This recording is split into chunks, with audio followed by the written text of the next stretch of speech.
చంద్రబాబు నాయుడు గారు వస్తే మాత్రం కొద్ది బస్ స్టాండ్లు రోడ్లు ప్రజలకి కనపడేవి మాత్రం చంద్రబాబు నాయుడు గారు చేస్తారు. నాకు తెలిసిన అనుభవంలో జగన్మోహన్ రెడ్డి గారు ఏం చేస్తారంటే పేద ప్రజలకు కావాల్సి చేస్తారు. సో ఎట్లా జగన్ గారు ఎవరైతే మీకు చెడు చేశారో వాళ్ళ పేర్లు రాసుకోండి, తర్వాత మనం వచ్చాక చూసుకున్నాం అన్నాడు. ఎంతవరకు కరెక్ట్ అంటారు? ఒకటండి, గతంలో నారా లోకేష్ గారు యువగర్లం పాదయాత్రలో రెడ్ బుక్ రాసుకుంటున్నాను, రెడ్ బుక్ రాజ్యాంగం అమలు చేస్తాము, కొంతమంది అధికార పార్టీకి ఎవరైతే వేధింపులుగా ఒక క్యాడరు పార్టీ కార్యకర్తలు పార్టీ ఒక అధికార పార్టీలో ఉన్నటువంటి నాయకుల్ని ఎవరైతే ఇబ్బంది పెడుతున్నారో అటువంటి వారిని అయితేనేమి కొంతమంది తెలుగుదేశం పార్టీకి అనుకూలంగా ఉండేటువంటి ఆఫీసర్ ఇబ్బంది పెడుతున్నారని చెప్పేసి ఒక రెడ్ బుక్ అనేది రెడీ చేస్తామని చెప్పేసి యువగలం పాదయాత్రలో నారా లోకేష్ గారు స్టేట్మెంట్ ఇవ్వడం జరిగింది. దాని కండిషన్లోనే ఇక్కడ అవినీతి చేసిన వాళ్ళు కాకుండా న్యాయంగా పోయే వాళ్ళ మీద కూడా మీరు ఈ విధంగా చేస్తున్నారని చెప్పేసి వైఎస్ఆర్ కాంగ్రెస్ పార్టీ నాయకులు అనేది ఆరోపించడం జరుగుతూ ఉంది.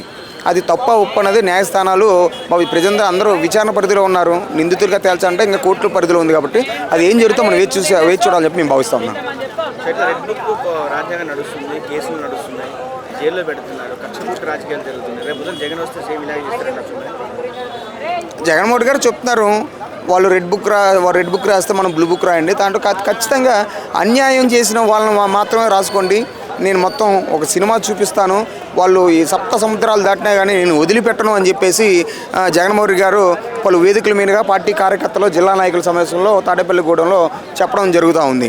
అది చూడాలి, అది కేవలం ఓన్లీ తెలుగుదేశం పార్టీ వ్యక్తులను మాత్రమే కారణం చేస్తారా, లేకపోతే ఓన్లీ కేవలం అన్యాయంగా మామూలుగా తన పనులు తను చేసుకున్నటువంటి కార్యకర్తల మీద ప్రతీకార దాడులు చేస్తారని మనం సమయం చూస్తూ ఉండాలి. మనం జగన్ అరెస్ట్ కాకపోతున్నారు అని చెప్పి చాలా ఊహాగానాలు వస్తున్నాయి. అది లిక్కర్ స్కామ్ అనేది జరిగిందంటారా, కావాలని వీళ్ళు ఎదిరిస్తున్నారంటారు?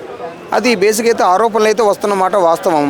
కానీ ఆరోపణలు వచ్చినా కానీ దాన్ని నిజ నిరూపాలు నిందితులుగా ప్రూవ్ చేయాల్సిన బాధ్యత న్యాయస్థానం పరిధిలో ఉంది.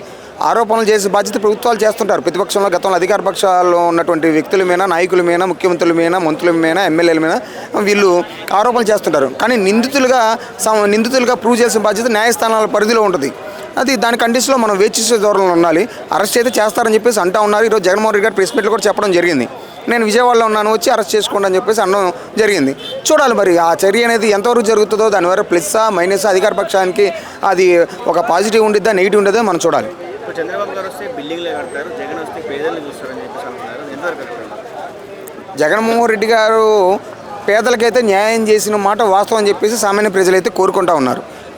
చంద్రబాబు నాయుడు గారు వస్తే మాత్రం కొద్ది బస్ స్టాండ్లు రోడ్లు ప్రజలకి కనపడేవి మాత్రం చంద్రబాబు నాయుడు గారు చేస్తారు. నాకు తెలిసిన అనుభవంలో జగన్మోహన్ రెడ్డి గారు ఏం చేస్తారంటే పేద ప్రజలకు కావాల్సి చేస్తారు. కానీ క్లైమాక్స్గా ఈ దిగువ మధ్య తరగతి రేఖలో ఉన్నటువంటి వ్యక్తులకి జగన్మోహన్ రెడ్డి గారు 100 రూపాయలు విడుదల చేస్తే ఒక వాలంటీర్ వ్యవస్థ ద్వారా సచివాలయ వ్యవస్థ ద్వారా జీరోతో సహా కింద అందిని. కానీ ఈ మధ్యలో లీడర్ వ్యవస్థలో తెలుగుదేశం పార్టీ గతంలో జనభూమి కమిటీ వల్ల 100 రూపాయలు రిలీజ్ చేస్తే 100 రూపాయలు కరెక్ట్గా రిలీజ్ అవ్వలేదన్న అభియోగం అయితే పేద ప్రజలు అయితే ఉన్నాయి. కానీ దీన్ని కంపేర్ చేసుకొని రేపు వచ్చేటువంటి ఎలక్షన్లో నిర్ణయం అనేది తుది నిర్ణయం తీసుకునేది కక్షాదింపు చర్యలు ఎలా ఉన్నాయి, ఒక నాయకుల యొక్క ప్రోద్బలం వాళ్ళ యొక్క ఒత్తిడికి సామాన్య వ్యక్తుల మీద కార్యకర్తలు ఎలా ఉందనేది ఆ చర్యకి ప్రతి చర్య అనేది రేపు ఎలక్షన్లో ఖచ్చితంగా పేద ప్రజలు దిగువ మధ్య తరగతి చూపిస్తారని చెప్పేసి మేము భావిస్తూ ఉన్నాం. ప్రజల వద్దకే పాలన అనే దాంట్లో రేషన్ బండి ఇంటికి వచ్చి రేషన్ ఇచ్చిపోతుంది. అలాంటి వాహనాన్ని క్యాన్సిల్ చేసి ప్రజల్ని క్యూలో నిలిచి అది ఖచ్చితంగా వృద్ధులు అయితేనేండి, ఒక రేషన్ డీలర్ దగ్గర వృద్ధులు వెళ్ళలేరండి, వికలాంగులు వెళ్ళలేరు. కానీ వాళ్ళనైతే మళ్ళీ సేమ్ అక్కడైతే ప్రతి గవర్నమెంట్ మారినప్పుడు అయితే రేషన్ కోటాలు మారుతూ ఉంటాయి. ఆ కొత్త కోట ఏదో ఇప్పటి వరకు తెలియదు. ఇవి వచ్చి ఒక సైరన్ కొడితే ఆ సైరన్ దగ్గరికి వెళ్ళడమో, లేకపోతే ఆ రేషన్ కార్డులో ఎవరైతే తంబేసే వ్యక్తులు ఉంటారు, 2-3 ఉంటారు, ఎవరు తీసుకోవడం జరిగింది. కానీ ఇంకా అదే షాప్కి వెళ్ళడం మళ్ళీ ఎత్తుకొని వెళ్ళడం మళ్ళీ కొత్త చర్య. ఈ ప్రభుత్వాలు మారినప్పుడల్లా ఈ చర్యలు ఇటువంటి ప్రతి ఒక్క దాని సిస్టమ్ మార్చే ప్రక్రియ అయితే మారుస్తూ పోతే ప్రజలు ఇబ్బంది పడతారు.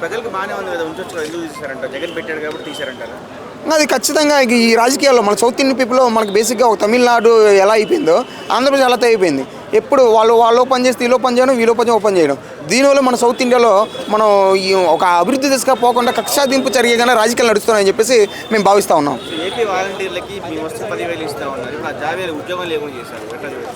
వాలంటీర్లు అయితే బేసిక్గా ఒక కరోనా కండిషన్లో వాలంటీర్లు చాలా పని చేశారండి.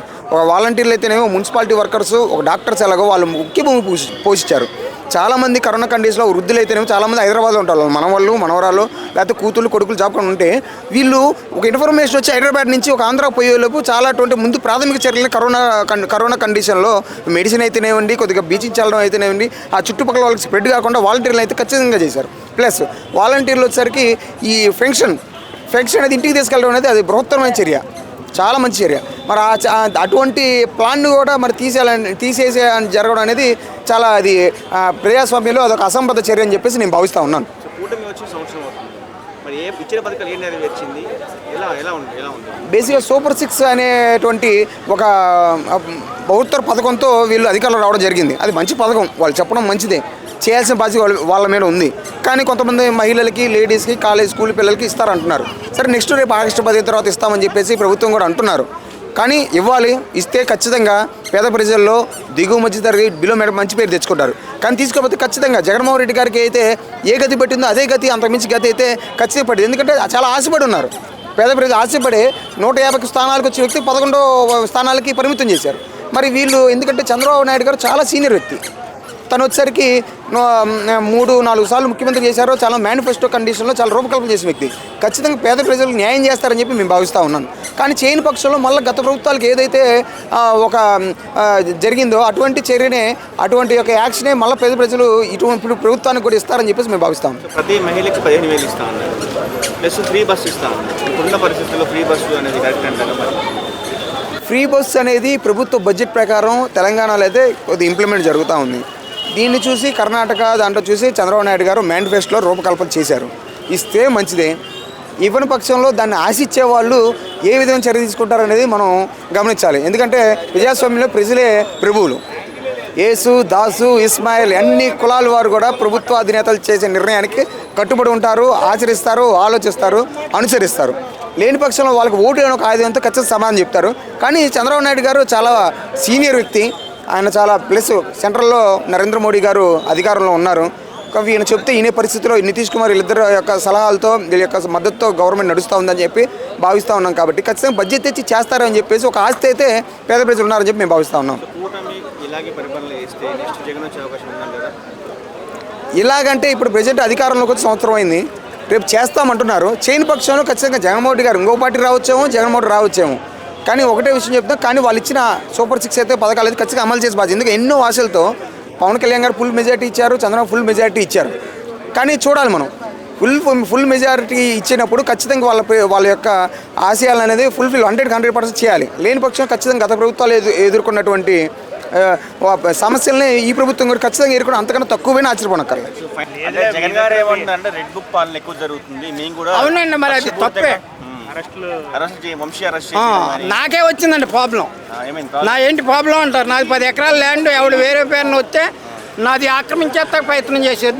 నాకు ఎన్నో కొన్ని కాగితాలు ఉండటం వల్ల నా దాని మీద రాలేదు. ఎవరంటే ఏం చెప్తాండి, జనం ఎంతకాలం అవుతుంది అది జరిగి సుమారు 6 మాసాలు అవుతుంది. మేము చూసుకోలేదు.